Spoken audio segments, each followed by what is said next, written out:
아버지 자격도 없는 분이 뭐가 미안하다는 겁니까? 제 아들이 저를 향해 던진 이 말이 제 가슴을 깊숙이 찔렀습니다. 몇 달간 실종되었던 아들이 갑자기 집에 나타났을 때 저는 반가워할 줄 알았어요. 하지만 아들의 손에는 저와 며느리가 함께 있는 사진들이 들려 있었습니다. 이게 뭡니까? 아버지가 제 아내와 이런 짓을 하고 계셨던 거군요. 그 순간 저는 깨달았어요. 제가 금기를 넘었다는 걸. 그리고 그 대가가 얼마나 클지를요. 반갑습니다, 여러분. 오늘은 한 남자의 늦은 사랑과 그로 인한 파멸의 이야기를 들려드리려 합니다. 이 이야기는 시아버지와 며느리 사이에 생긴 금지된 감정, 그리고 그것이 한 가족을 어떻게 무너뜨리는지를 그린 작품입니다. 과연 도연은 아들의 분노와 사회의 시선 앞에서 어떤 선택을 하게 될까요? 그리고 이 복잡한 관계의 끝은 과연 어떻게 될까요? 이 이야기가 마음에 드신다면 좋아요와 구독, 그리고 어떤 부분이 가장 인상 깊었는지 댓글로 남겨주세요. 여러분의 관심이 더 좋은 이야기를 만드는 힘이 됩니다. 그럼 지금부터 시작해보겠습니다. 저는 매일 아침 6시면 어김없이 눈을 뜹니다. 55해를 살아오면서 단 한 번도 늦잠을 자본 적이 없었지요. 중견 건설회사를 운영하는 제가 권위적이고 엄격한 성격으로 유명하다는 건 알고 있습니다. 하지만 요즘 들어서는 혼자 사는 큰 집이 더욱 적막하게 느껴지곤 했어요. 제 아들 지훈이와 며느리 할인이는 결혼한 지 3년째 시내 아파트에서 신혼살림을 꾸리고 있었습니다. 솔직히 말해서 저는 그들의 결혼 생활이 마음에 들지 않았어요.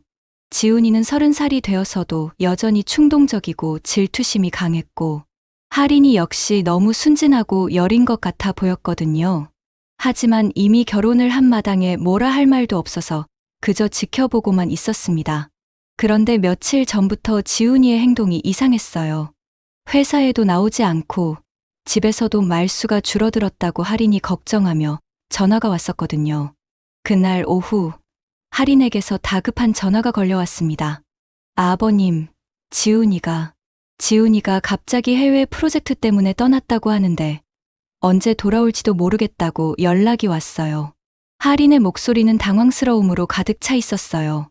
저는 이상하다고 생각했습니다. 회사에서 진행하는 해외 프로젝트 중에 지훈이가 맡을 만한 일은 없었거든요. 무슨 프로젝트라고 하던가? 그냥 급한 일이라고만 하고 자세한 얘기는 안 해줬어요. 제 마음에 불길한 예감이 들었습니다. 아들이 거짓말을 하고 있다는 걸 직감적으로 알 수 있었거든요. 그렇게 일주일이 지났어요. 지훈이로부터는 아무런 연락이 오지 않았습니다. 휴대폰은 꺼져 있었고 회사 동료들에게 물어봐도 아무도 그의 행방을 알지 못했어요. 저는 결국 경찰서에 실종 신고를 냈지만 경찰에서는 성인이 스스로 연락을 하고 떠난 것 같다며 별다른 수사를 하지 않았습니다. 무엇보다 걱정되는 것은 며느리였어요. 할인이는 하루 종일 전화기만 들여다보며 밥도 제대로 먹지 않고 있었거든요. 제가 가끔 안부를 묻는 전화를 하면 할인의 목소리는 점점 더 지쳐가고 있었습니다. 어느 저녁, 저는 더 이상 두고 볼 수가 없었어요. 할인에게 전화를 걸었습니다.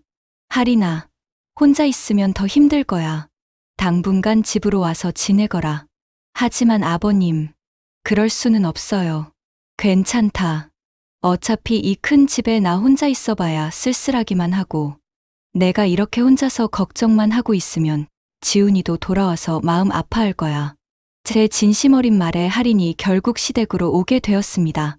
짐을 정리해서 큰 집으로 이사 온 할인을 보니 제 마음도 복잡했어요. 며느리를 걱정하는 마음도 있었지만 한편으로는 적막했던 집에 사람 기운이 도는 것이 반갑기도 했거든요. 처음 며칠은 서로 조심스러웠습니다.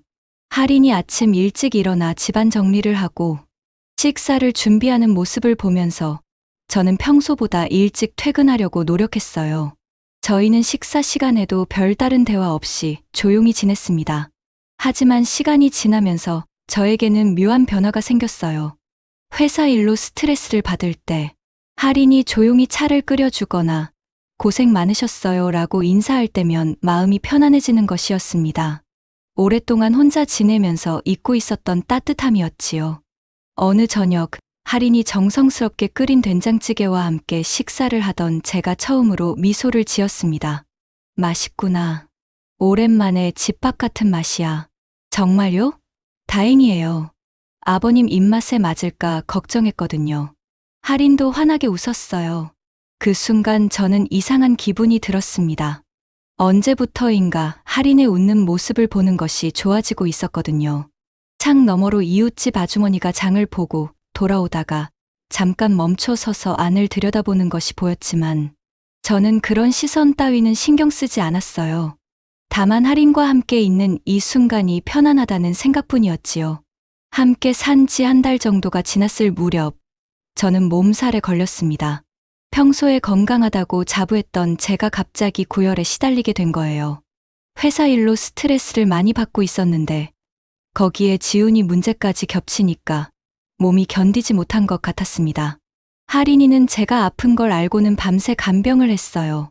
해열제를 먹여주고 이마에 차가운 수건을 올려주고 죽을 끓여서 떠먹여주기까지 했습니다. 저는 그런 할인의 모습을 보면서 마음이 이상했어요. 아내가 세상을 떠난 후로는 이렇게 누군가가 저를 돌봐준 적이 없었거든요. 아버님, 괜찮으세요? 병원 가실까요? 할인이가 걱정스러운 표정으로 물었습니다. 제 이마에 손을 대보며 열을 재는 모습이 참 애틋해 보였어요. 괜찮다. 하루 이틀 쉬면 나을 거야. 그래도 너무 무리하지 마세요. 회사 일은 제가 대신 전화드릴까요? 저는 고개를 저었습니다. 하지만 할인의 따뜻한 마음씨가 고마웠어요. 이런 식으로 누군가가 저를 걱정해준다는 게 얼마나 오랜만인지 몰랐습니다. 사흘째 되던 날, 열이 많이 내렸어요. 할인이 정성스럽게 끓인 삼계탕을 먹으면서 저는 처음으로 할인에게 부드러운 말을 했습니다. 고맙다, 할인아. 넌 참 따뜻하구나. 그 말을 들은 할인의 얼굴이 빨갛게 달아올랐어요. 저도 왜 그런 말을 했는지 몰랐습니다. 그냥 마음에서 우러나온 말이었거든요. 할인이 자기 방으로 들어가는 뒷모습을 보면서 저는 뭔가 선을 넘은 것 같은 기분이 들었어요. 그날 밤, 저는 잠을 이루지 못했습니다. 할인과의 관계가 조금씩 변하고 있다는 걸 느낄 수 있었거든요. 시아버지와 며느리라는 관계를 넘어서는 무언가가 생기고 있는 것 같았어요. 그런 제 자신이 무서웠습니다. 몸이 완전히 회복된 후, 저는 할인에게 주말 농장에 같이 가자고 제안했어요. 답답한 집에만 있지 말고 바람이나 쐬자는 핑계였지만 사실은 할인과 더 많은 시간을 보내고 싶었던 것 같습니다. 정말 괜찮을까요? 아버님이랑 둘이서. 뭐가 안 괜찮아? 지훈이도 없는데 답답하게 집에만 있을 거야? 주말 농장은 시내에서 1시간 정도 떨어진 곳에 있었어요. 작은 텃밭을 가꾸면서 스트레스를 풀려고 몇 년 전에 분양받아둔 곳이었습니다. 할인과 함께 차를 타고 가는 길이 참 편안했어요. 오랜만에 마음이 평온해지는 느낌이었습니다. 농장에 도착해서 함께 채소를 따고 잡초를 뽑고 물을 주면서 시간을 보냈어요. 할인이 토마토를 따다가 웃는 모습을 보니까 제 마음도 따뜻해졌습니다. 이런 평범한 일상이 얼마나 소중한지 새삼 깨달았어요. 저녁 때가 되어서 근처 식당에서 식사를 하게 되었습니다. 농장 일로 피곤했던 할인이가 소주를 한 잔 마셨는데 평소에 술을 잘 못 마시는 할인이라 금세 취해버렸어요. 아버님, 저 이제 그 사람 기다리는 거 지쳤어요. 할인이가 갑자기 이런 말을 했습니다. 목소리에 슬픔이 가득했어요. 언제 올지도 모르고 연락도 안 되고 이렇게 기다리고만 있으면 제가 바보 같아져요. 저는 대답할 말이 없었습니다. 사실 저도 지훈이가 언제 돌아올지, 아니 정말 돌아오기는 할지 확신이 서지 않았거든요. 할인의 마음이 이해되었어요. 힘들지? 네, 정말 힘들어요. 할인이 눈물을 흘리기 시작했습니다. 저는 그런 할인을 보면서 마음이 아팠어요. 이렇게 좋은 사람을 두고 지훈이는 대체 뭘 하고 있는 건지 화가 났습니다. 집으로 돌아오는 차 안에서 할인이는 계속 조용히 울고 있었어요. 저는 어떻게 위로해야 할지 몰라서 그냥 말없이 운전만 했습니다. 하지만 마음속으로는 할인을 안아주고 싶다는 생각이 들고 있었어요. 그런 제 마음이 두려웠습니다. 주말 농장에서 돌아온 후 할인과 저 사이의 공기가 미묘하게 달라졌습니다. 서로 눈을 마주치면 어색해하고 말수도 줄어들었어요. 할인이 취해서 했던 말들이 계속 제 머릿속에 맴돌았거든요. 그 아이가 얼마나 외롭고 힘들었는지 이제야 제대로 알 것 같았습니다. 그런 날들이 며칠 계속되던 어느 저녁, 갑자기 큰 비가 내리기 시작했어요. 여름 장마철의 폭우였습니다. 천둥번개까지 치면서 정말 무서울 정도였지요. 그런데 설상가상으로 정전까지 되어버렸어요. 아버님, 괜찮으세요? 어둠 속에서 할인의 목소리가 들렸습니다. 목소리에 두려움이 섞여 있었어요. 응, 괜찮다. 촛불이나 찾아보자. 저는 손전등을 찾아서 켜고 할인과 함께 촛불을 찾았습니다.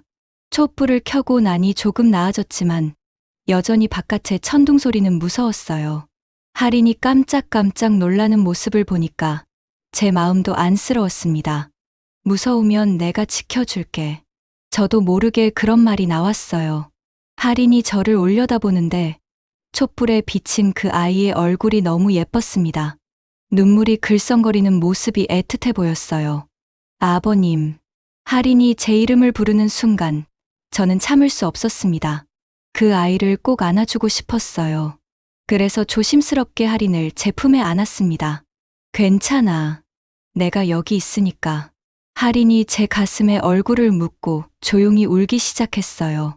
저는 그 아이의 머리를 쓰다듬어 주면서 마음속 깊은 곳에서 올라오는 감정을 느꼈습니다. 이건 그냥 며느리를 위로하는 마음이 아니었어요.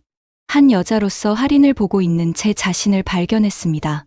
그리고 그 순간 저희는 입을 맞췄어요. 저도 할인도 피하지 않았습니다. 오랫동안 잊고 있었던 감정이 되살아나는 것을 느꼈어요. 죄책감보다는 그리움과 간절함이 더 컸습니다. 입맞춤이 끝난 후 저희는 서로를 바라보았어요. 할인의 눈에도 저와 같은 감정이 담겨 있었습니다. 그 순간만큼은 시아버지와 며느리가 아니라 그냥 한 남자와 한 여자였습니다. 다음 날 아침, 저희는 서로를 피했어요. 아침 식사도 따로 하고 대화도 거의 하지 않았습니다. 어젯밤 일이 꿈이었으면 좋겠다는 생각도 들었지만 한편으로는 계속 그 순간을 떠올리게 되었어요. 며칠 동안 이런 어색한 분위기가 계속되었습니다. 할인이 양심의 가책을 느끼는 것 같아서 저도 마음이 편하지 않았어요. 그 아이가 다시 지훈이의 행방을 열심히 찾기 시작했거든요. 경찰서에 가서 수사 진행 상황을 묻기도 하고 지훈이 친구들에게 연락해보기도 했습니다. 저는 그런 할인을 보면서 복잡한 기분이었어요.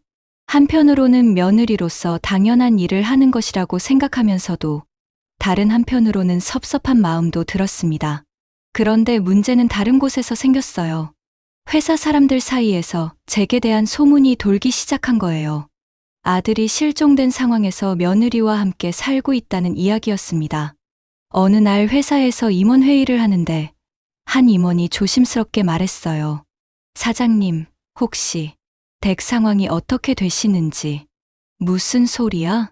아, 그냥 지훈 이사님이 해외에 계시면서 며느님이 혼자 계시다고 들었는데 그제서야 저는 사람들이 뭘 생각하고 있는지 알았습니다. 제가 회사에서 가끔 할인 이야기를 할 때마다 내 옆을 지켜준 유일한 사람이라고 표현했었거든요. 그런 말들이 사람들에게는 다르게 들렸던 모양이에요. 집에 돌아와서 할인에게 이 이야기를 했어요. 할인아, 사람들이 이상하게 생각하는 것 같구나. 할인의 얼굴이 새하얗게 질렸어요. 어떻게 해야 할까요?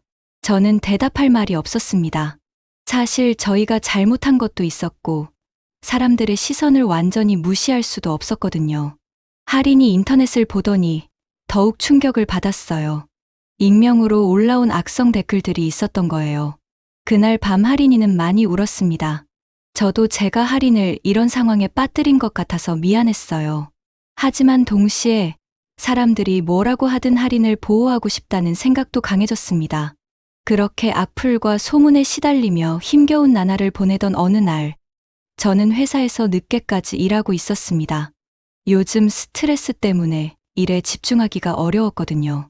할인과의 관계, 사람들의 시선, 그리고 여전히 연락 없는 지훈이까지 모든 것이 복잡하게 얽혀 있었어요. 밤 9시쯤 집에 도착했는데 현관엔 아직은 신발이 놓여 있었습니다. 지훈이의 신발이었어요. 제 심장이 쿵 내려앉았습니다. 드디어 돌아온 거였어요. 집 안으로 들어가니 거실에서 지훈이와 할인이 마주 앉아 있었습니다. 두 사람 모두 얼굴이 굳어 있었어요. 분위기가 심상치 않았습니다. 아버지, 지훈이가 저를 보며 일어섰습니다. 몇 달 만에 보는 아들의 모습이 많이 야위어 있었어요. 하지만 그 눈빛에는 뭔가 차가운 것이 서려 있었습니다. 지훈아, 어디 있었던 거야? 그게 중요합니까? 중요한 건 제가 없는 동안 여기서 무슨 일이 있었는지죠. 지훈의 말투가 평소와 달랐어요. 저를 원망하는 듯한 눈빛으로 바라보고 있었습니다. 할인이는 고개를 숙인 채 말이 없었어요. 그 순간 지훈이 테이블 위에서 뭔가를 집어들었습니다. 사진 몇 장이었어요. 제가 할인과 함께 주말 농장에 갔을 때 찍힌 사진들이었습니다. 누군가가 멀리서 몰래 찍은 것 같았어요. 이게 뭡니까? 지훈의 목소리에 분노가 섞여 있었어요. 지훈아, 이건 아버지가 제 아내와 이런 짓을 하고 계셨던 거군요. 저는 할 말을 잃었습니다. 사진 속의 저희 모습은 분명 오해받을 만했어요. 서로 가까이 서 있고 웃고 있는 모습이 마치 연인처럼 보였습니다. 할인이 갑자기 일어나더니 자기 방으로 뛰어들어갔어요. 저와 지훈이만 거실에 남게 되었습니다. 지훈아, 오해야. 우리는 그냥 뭡니까? 제가 없는 동안 둘이서 데이트하신 거 아닙니까? 지훈의 얼굴이 붉어졌어요. 어렸을 때부터 화가 나면 이런 모습을 보이던 아이였습니다. 미안하다. 저는 다른 변명을 할 수가 없었어요. 사실 제 마음속에는 할인에 대한 감정이 있었고 그것을 부인할 수도 없었거든요. 미안하다고요? 그게 끝입니까? 지훈이 소리를 지르기 시작했어요. 아버지 자격도 없는 분이 뭐가 미안하다는 겁니까? 그 말이 저를 깊이 상처 주었습니다. 아무리 잘못했다고 해도 아들에게서 그런 말을 듣는다는 게 얼마나 아픈지 몰랐어요. 그날 밤은 정말 길었습니다. 지훈이는 자기 방에 들어가서 문을 잠그고 나오지 않았어요. 할인이도 마찬가지였습니다. 저는 거실에서 혼자 밤을 보냈습니다. 다음 날부터 지훈의 이상한 행동이 시작되었어요. 며칠 동안 집에 있으면서 뭔가를 계획하는 것 같았습니다. 할인과 저를 따라다니며 몰래 사진을 찍거나 전화 통화를 엿듣는 모습을 봤어요. 일주일 후 지훈이 저를 회사로 찾아왔습니다. 아버지, 이제 끝내시죠. 뭘 끝낸다는 거야? 이 더러운 관계 말입니다. 지훈이 봉투 하나를 제 앞에 던졌어요. 안에는 제가 할인과 함께 있는 사진들이 더 많이 들어 있었습니다. 집 안에서 찍힌 것들도 있었어요. 만약 이 관계를 끝내지 않으시면 이 사진들을 언론에 공개하겠습니다. 저는 믿을 수가 없었어요. 제 아들이 저를 협박하고 있다는 게 말이 됩니까? 지훈아, 내가 정말. 그리고 회사도 포기하셔야 할 겁니다. 제가 아버지의 비리를 모두 알고 있거든요. 지훈의 말에 저는 더욱 충격을 받았어요. 비리라니요? 저는 깨끗하게 회사를 운영해왔는데 무슨 비리를 말하는 건지 알 수가 없었습니다. 무슨 소리야? 시간을 주겠습니다. 일주일 안에 결정하세요. 할인과의 관계를 끝내고 회사에서 물러나시든지 아니면 모든 걸 잃으시든지. 지훈이 그렇게 말하고는 사무실을 나가버렸어요. 저는 한동안 멍하니 앉아 있을 수밖에 없었습니다. 제 아들이 이렇게까지 변할 줄은 정말 몰랐어요. 질투와 분노가 그 아이를 완전히 다른 사람으로 만들어버린 것 같았습니다. 지훈의 협박을 받은 후 며칠 동안 저는 잠을 이룰 수가 없었습니다. 아들이 저를 그런 식으로 압박할 줄은 정말 몰랐거든요. 할인과도 제대로 대화할 수 없는 상황이었어요. 지훈이 항상 저희를 지켜보고 있었으니까요. 그런데 지훈이 약속한 일주일도 기다리지 않고 행동에 나섰어요. 어느 날 갑자기 검찰에서 저를 부르더니 회사 비리 혐의가 있다고 했습니다. 처음엔 무슨 소리인지 몰랐는데 알고 보니 지훈이 가짜 증거들을 조작해서 신고한 거였어요. 지훈이 만들어낸 증거는 이런 것들이었어요. 제가 공사 수주를 받기 위해 공무원들에게 뇌물을 줬다는 가짜 영수증들, 실제로는 존재하지 않는 비자금 통장 사본들, 그리고 저와 공무원이 만나는 모습을 몰래 찍은 사진들까지 있었습니다. 물론 그 사진 속 만남들은 모두 정당한 업무 미팅이었지만 사진만 봐서는 뭔가 은밀한 거래를 하는 것처럼 보였어요. 물론 저는 결백했습니다. 수십 년 동안 깨끗하게 사업해온 제가 무슨 비리를 저질렀겠어요. 하지만 조작된 증거들이 너무 정교했어요. 지훈이 회사 내부 사정을 잘 알고 있었고 또 어떤 프로젝트에서 어떤 공무원들과 일했는지도 모두 알고 있었기 때문에 가능한 일이었습니다. 수사가 진행되면서 차차 진실이 밝혀졌어요.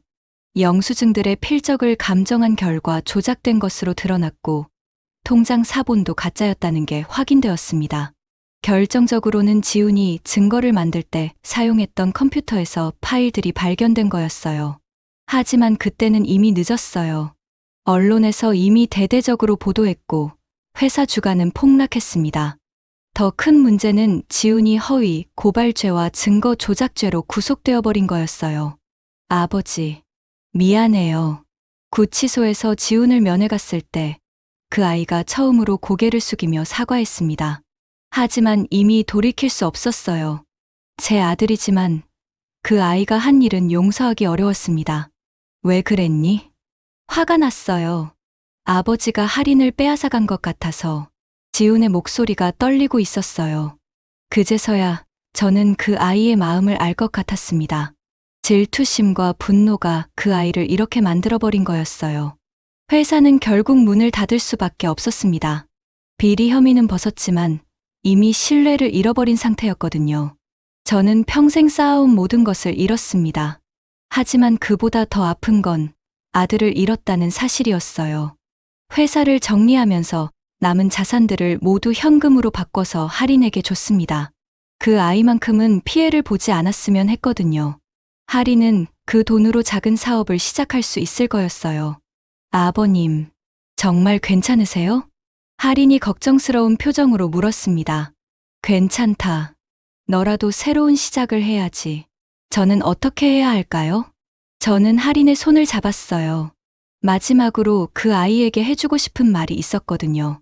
할인아, 이제 정말 끝내자. 아버님, 우리가 이런 식으로 계속 있으면 안 된다. 너도 알고 있잖아. 할인의 눈에 눈물이 고였어요. 저도 마음이 아팠지만 이게 맞는 일이라고 생각했습니다. 며칠 후 할인이 편지 한 장을 남기고 집을 떠났어요. 아버님, 그동안 정말 감사했습니다. 아버님 덕분에 힘든 시간을 견딜 수 있었어요. 이제 정말 끝내겠습니다. 아버님도 행복하세요. 그렇게 할인도, 지훈도 제 곁을 떠나갔습니다. 저는 혼자 남게 되었어요. 몇 년이 지났습니다. 저는 큰 집을 정리하고 작은 아파트로 이사했어요. 회사도 잃고 재산도 많이 잃었지만 그래도 살아갈 만했습니다. 지훈은 출소한 후 연락도 없이 어디론가 떠났어요. 아마 저를 마주 보기 부끄러웠을 거예요. 어느 날 저녁 텔레비전에서 뉴스를 보고 있는데 익숙한 얼굴이 나왔습니다. 할인이었어요. 작은 카페 체인을 운영해서 성공했다는 내용이었습니다. 힘든 시기를 겪으면서 많은 걸 배웠어요. 포기하지 않고 새로운 시작을 한 게 지금의 성공으로 이어진 것 같습니다. 인터뷰에서 할인이 환하게 웃고 있었어요. 예전보다 훨씬 성숙해 보였습니다. 결혼 반지는 끼고 있지 않았지만 행복해 보였어요. 저는 미소를 지었습니다. 할인이 행복하게 살고 있다니 그것만으로도 충분했어요. 제가 그 아이에게 상처를 주었지만 그래도 결국 잘 살고 있다는 게 다행이었습니다. 행복하길 바란다. 저는 텔레비전 속의 할인을 보며 조용히 중얼거렸어요. 그리고 서랍에서 오래된 사진 한 장을 꺼냈습니다. 주말 농장에서 할인과 함께 찍었던 사진이었어요. 그때는 정말 행복했었죠. 지금 저는 혼자지만 외롭지는 않습니다. 그때의 따뜻했던 기억들이 있으니까요. 잘못된 사랑이었을지도 모르지만 그래도 진짜 사랑이었어요. 그 기억만으로도 남은 인생을 살아갈 수 있을 것 같습니다. 창밖으로 저녁 노을이 지고 있었어요. 오늘도 하루가 끝나가고 있었습니다. 한 남자가 인생의 황혼에서 만난 금지된 사랑, 그리고 그로 인해 잃게 된 모든 것들의 이야기였습니다. 도연은 모든 걸 잃었지만 후회하지 않았어요. 그 따뜻했던 순간들이 있었기에 남은 인생을 살아갈 힘을 얻을 수 있었거든요. 때로는 잘못된 사랑일지라도 진심으로 누군가를 사랑했다는 기억 자체가 우리를 지탱해주는 힘이 될 수 있습니다. 도연처럼 말이에요. 여러분도 삶에서 힘든 순간이 올 때 누군가와 함께했던 따뜻한 기억들을 떠올려 보세요. 그 기억들이 여러분에게 다시 일어설 수 있는 힘을 줄 거예요. 긴 이야기 끝까지 들어주셔서 감사합니다. 오늘도 좋은 하루 보내시길 바랍니다.